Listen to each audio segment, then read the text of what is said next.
అమిత్ షా గారు చెప్పినట్లుగా అమిత్ షా మావోయిస్ట్ ముక్త్ భారత్ అని చెప్పని ప్రకటించారు. ఆ దిశగానే ఇప్పుడు ఆపరేషన్ కగార్ జరిగింది.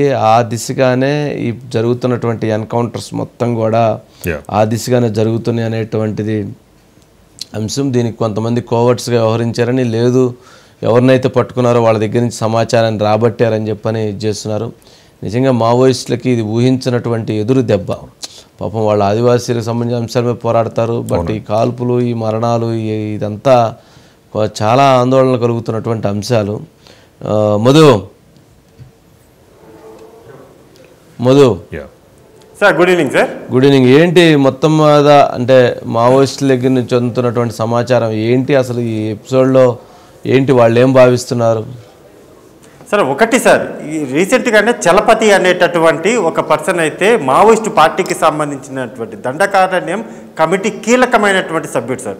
అతను పోలీసులకైతే పట్టుబడ్డాడు. అంటే పూర్తిగా కూడా అతను పట్టుబడిన తర్వాత జరుగుతున్నటువంటి ఎన్కౌంటర్లే ఇవి. ఎందుకని ఈ చలపతికి ఈ పూర్తిగా కూడా ఇక్కడ ఉన్నటువంటి మొత్తం వ్యవహారానికి ఆయన ఎన్కౌంటర్ జరగడానికి ఉన్నటువంటి ప్రధాన కారణాలు ఏంటి అనేది ఇక్కడ చాలా కీలకం సార్. ఒకటి మనం చూసుకుంటే రీసెంట్గానే జరిగినటువంటి ఎన్కౌంటర్లు ఎక్కడా కూడా కీలకమైనటువంటి సెంట్రల్ కమిటీ మెంబర్, CCM అంటారు సార్ వాళ్ళని, సెంట్రల్ కమిటీ మెంబర్ ఎవరైతే ఉంటారో వాళ్ళు మా పోలీసులకు దొరకడం అనేది ఇంపాసిబుల్. అది ఖచ్చితంగా కేవలం నక్సలైట్లు మాత్రమే పోలీసులకు ఎన్కౌంటర్లో చనిపోయారు అని మాత్రం మనం వింటూ వస్తున్నాం. కానీ సెంట్రల్ కమిటీకి సంబంధించినటువంటి మెంబర్స్ ఎవరైతే ఉంటారో వాళ్ళు దొరికారు అనేటటువంటి సమాచారం ఎక్కడా కూడా బయటికి రాదు. కానీ ఎలా ఈసారి జరిగినటువంటి ఎన్కౌంటర్ ఏదైతే ఉందో ఆ ఎన్కౌంటర్కి సంబంధించి ఏం జరిగింది అనేది ఇప్పుడు చాలా కీలకమైనటువంటి విషయం సార్.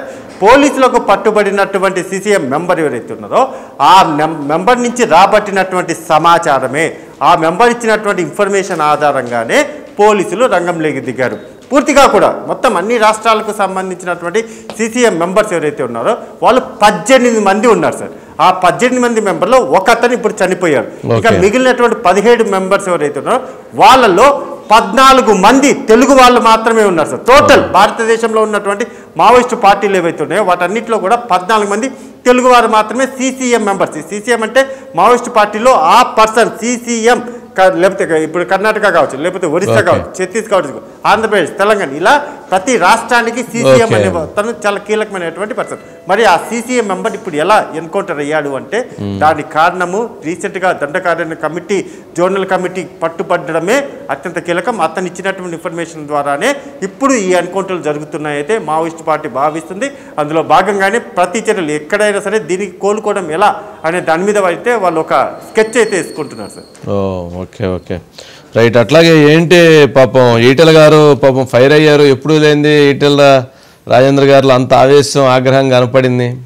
అది నిజంగానే సార్, అది అన్ఎక్స్పెక్టెడ్గా జరిగిందా లేకపోతే ఆయన అక్కడికి ముందుగా కొట్టాలని వెళ్ళారనుకంటే, కానీ సీన్ చూస్తే ఆ జరిగినటువంటి దాడి జరిగినటువంటి సీన్ ఏదైతుందో అది ఎవరు చూసినా సరే ఆయన కొట్టాలని అయితే అనుకోలేదు సార్. ఖచ్చితంగా కూడా అంటే వెళ్ళాడు, అక్కడ వెళ్ళిన తర్వాత ఆ చుట్టుపక్కల ఉండేటటువంటి వాళ్ళందరూ చెప్పేటటువంటి మాటలు ఏవైతే ఉన్నాయో దాంతో అరే మరి ఇంత అన్యాయంగా ప్రవర్తిస్తారా అని ఆ ఆవేశంతో వచ్చి ఇంకా వెంటనే కళ్ళ ముందు కనబడగానే ఇంకా పట్టుకొని చపామని అలా చెంప మీద అడిగితే అలా కొట్టారు తప్ప ఆయన తర్వాత ప్రెస్ మీట్ కూడా ఏర్పాటు చేసి చెప్పినటువంటి విషయం అదే, ఏదైతే పేద ప్రజలకు సంబంధించినటువంటి భూములు ఉన్నాయో ఆ భూముల పైన ఈ విధంగా వచ్చేసి దౌర్జన్యం చేసి రియల్ ఎస్టేట్ పేరుతో దందా చేయడం ఎంతవరకు కరెక్ట్. అందుకోసమే నాకు ఆవేశం వచ్చింది తప్ప ఎక్కడా కూడా దాడి చేయాలని, కానీ కొట్టాలి సార్. అంటే దాడి చేయడం అనేది తప్పైనప్పటికీ కానీ ఇలా పేద ప్రజలకు సంబంధించినటువంటి వ్యవహారంలో ఒక బీజేపీ నాయకుడిగా కాకుండా ఆయన ఒక మనిషిలాగా అయితే అక్కడ ప్రవర్తించాడు. కానీ లోపల ఆయనకి ఎక్కడో చాలా ఆగ్రహం అయితే వచ్చింది. వచ్చిన తర్వాత వెళ్ళాడు. చాలా అంటే ఈ మధ్య కాలంలో ఆయన ఈటెల రాజేందర్ ఈ స్థాయిలో ఆవేశపడ్డారు. కేవలం మాట వరకే చూసాం కానీ ఈ స్థాయిలో వెళ్ళి అంత ఆవేశం వ్యక్తం చేయడం అయితే చూడలేదు సార్. కానీ కొట్టినటువంటి దెబ్బ వెనక ఉన్నటువంటి రీజన్ మాత్రం న్యాయమైనదే, పేదల కోసమైతే చెప్పేశారు సార్. Okay right Madhu.